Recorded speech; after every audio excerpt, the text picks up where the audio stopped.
दिव्यांग म्हणजेच अपंग, दिव्यांग आणि अपंग या सगळ्या गोष्टींवर मात करून आत्ताची पिढी जी आहे तर ती सगळ्याच विविध क्षेत्रात उत्तुंग अशी भरारी मारत आहे आणि त्यांना यश देखील यामध्ये मिळत आहे. अशीच एक व्यक्ती म्हणजे विद्यार्थी महिला आहे ती स्वाती भस्मे असं त्यांचं नाव आहे. या ठिकाणी पॅरा सिटिंग व्हॉलीबॉल स्पर्धेमध्ये त्यांची नॅशनलला निवड झालेली आहे. 24 तारखेला होणाऱ्या फेब्रुवारी 24ला या स्पर्धा दिल्ली येथे होणार आहेत आणि त्याच्यामध्ये स्वाती भस्मे यांची निवड झालेली आहे. त्यांचा हा प्रवास कसा सुरू झाला आणि इथपर्यंत त्या येताना त्यांना काय काय अडचणींना तोंड द्यावं लागलं याची आपण त्यांच्याकडून थोडक्यात माहिती घेऊया. स्वातीताई नमस्ते. नमस्ते. हा, या ठिकाणी आपण ज्या आता पॅरा सिटिंग व्हॉलीबॉलच्या गेम्स खेळताय तर किती वर्षापासून आपण यामध्ये खेळत आहात? सुरुवातीला माझी पूर्ण माहिती सांगते. माझं नाव आहे स्वाती वाळसो भस्मे. मी भिलवडीतून खेळते. माझं गाव भिलवडी आणि आता कामानिमित्त आम्ही शिराळा राहतोय. आता 2018 पासून मी सगळे गेम खेळते. त्याच्यामध्ये स्पेशली गेम थाळीफेक, गोळाफेक. गोळाफेकमध्ये पण मेडल आहेत मला, थाळीफेकमध्ये पण आहे स्टेटला, नॅशनलला. आम्ही इथंवरून 2018 पासून आमचा प्रवास चालू आहे.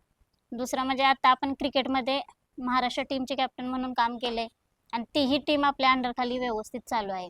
क्रिकेटच्या माध्यमातून आणि आपल्या थाळीफेक किंवा नॅशनल ह्या खेळाच्या अनुषंगानं, शिवाय मी समाजकार्य करते त्यानुसार पण आपलं नाव आहे व्यवस्थित. त्यात नवीनच आता 1 वर्ष झालं माझा गॅप पडला होता क्षुल्लक काहीतरी गोष्टीमुळे. आता नव्यानं उमेद चालू झाली, नव्यानं डाव कोणता तरी घ्यायचा म्हणून आपण सिटिंग व्हॉलीबॉलच्या ह्याच्यानुसार आपण करतोय. मग सिटिंग व्हॉलीबॉलमध्ये आता कॅटेगरी वाईज आपण हे केलं म्हणजे आमचं कसं 41, 40 आणि किंवा पाय शॉर्ट असेल किंवा पाय कट झालेला असेल त्यानुसार आपण त्यांचे सिलेक्शन तिथं आमच्या सरांनी केले. संजय भोसकर आणि त्यांची पूर्ण टीम, पॅरा असोसिएशनची पूर्ण टीम आहे ती नागपूरमध्ये त्यांनी सिलेक्शन आम्हाला 9-11 या दरम्यान आमचं सिलेक्शन झाले. 9 ते 11 या दरम्यान आम्ही तिथं 2 दिवस होतो. 1 दिवस आमचं सिलेक्शन पूर्ण बॉडी वजन वगैरे त्यानुसार त्या वेटनुसार आमचं सिलेक्शन झालेलं आहे आणि आता इथून पुढे आम्ही दिल्लीला खेळायला जाणार आहे नॅशनलसाठी. भविष्यात आपण हे जे खेळाडू आहेत आणि बाकीचे जे संघर्ष करणारे देखील खेळाडू आहेत तर त्यांना आपण आपल्या माध्यमातून काय संदेश द्याल? एवढंच म्हणायचं की अजूनपर्यंत एक मॅडम म्हणजे संदेश देण्यापेक्षा एक खंत आहे खूप मोठी सांगलीची, की दिव्यांग खेळाडूंचे अजूनही क्रीडा अधिकाऱ्याकडून किंवा तिथं नोंद नाही आमची. वैयक्तिकच मी सांगते की आमची खेळाडूंची नोंद आहे. मी आता एवढी खेळते 2018 पासून, मी तुम्हाला सांगते की मी खेळते, पण अजून क्रीडा अधिकाऱ्याने आमचा पुरस्कार घेतलेला नाही. हां, छोटे मोठे मला मस्त गल्लीतनं, शाळेतून, कॉलेजमध्ये, आमदार, खासदार ह्यानुसार त्यांनी माझे सत्कार केलेत, पण सगळ्यात मोठं शासकीयमध्ये सत्कार एकही माझा झालेला नाही. एवढी मी आता 2 वर्षापूर्वी, 2 ते 3 वर्षापूर्वी आपल्या ह्याच्यातून कळसुबाई शिखर, महाराष्ट्राचे एव्हरेस्ट शिखर मी चढून आले. त्यातून पण त्यांनी म्हणजे अजून काहीच केलेलं नाही.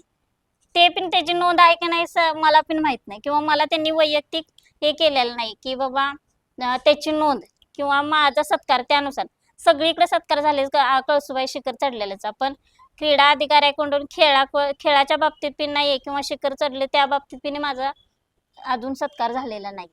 मग ह्याला जबाबदार कोण आहे असं आपल्याला वाटतं?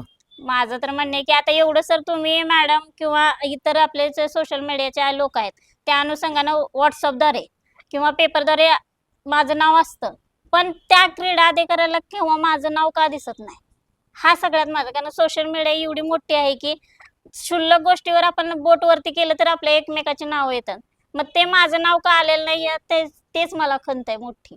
मग आपण त्या संदर्भात त्यांच्याशी चर्चा केली नाही का आतापर्यंत? नाही ना केली मी.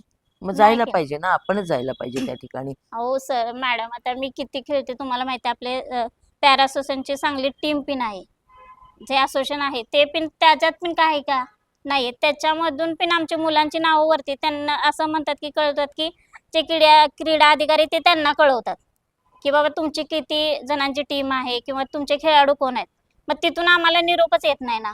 मग ते तुम्ही त्या ठिकाणी म्हणजे तुमची जी संघटना असेल दिव्यांगांची खेळाच्या बाबतीतली किंवा क्रीडा संघटना जी हम्म. काही असेल तर त्यांच्याशी तुमचा काही संपर्क नाही का झालाय? आहे संपर्क आहे किंवा वेळोवेळी मी पण स्वतः आमच्या नगरपंचायत किंवा ह्याच्यात मी स्वतःही त्यांची गाठ घेते. पण त्यानुसार ते आता नगरपंचायतवाले म्हणतात आम्हाला वळवता येत नाही निधी. पण तो निधी आता सगळ्या बाहेरच्या जिल्ह्यामध्ये सगळ्यांना भेटतो. नगरपंचायतीमधला खेळाडूंचा निधी 5% हा सगळ्यांना भेटतो. फक्त मीच वंचित आहे. मी वारंवार त्यांना विचारते, मी फॉलोअप घेते. आत्ता पण माझं सिटिंग व्हॉलीबॉलमध्ये सिलेक्शन झाल्यावर मी होऊन स्वतः सांगितलंय की माझं सिलेक्शन झालंय. आता तर आपण काय करू शकतोय का? या ठिकाणी खेळाच्या माध्यमातून एवढ्या मेडल्स मिळालेले आहेत, इथं उच्च स्तरावर त्यांचा खेळ देखील आहेत आणि विविध खेळामध्ये त्यांनी स्वाती भस्मे यांनी प्रावीण्य मिळवलंय. परंतु त्यांना एक अशी खंत आहे की शासन याची अजिबात दखल घेत नाही. काही लोकांना निधी मिळतो आणि काही जण या निधीपासून वंचित आहेत. तर सरसकट सगळ्यांना एक समान निधी द्यावा आणि खेळासाठी प्रोत्साहन द्यावं हीच यांची या शासनाकडून अपेक्षा आहे आणि यासाठी आपली न्यूज टीम नक्कीच प्रयत्न करेल. धन्यवाद.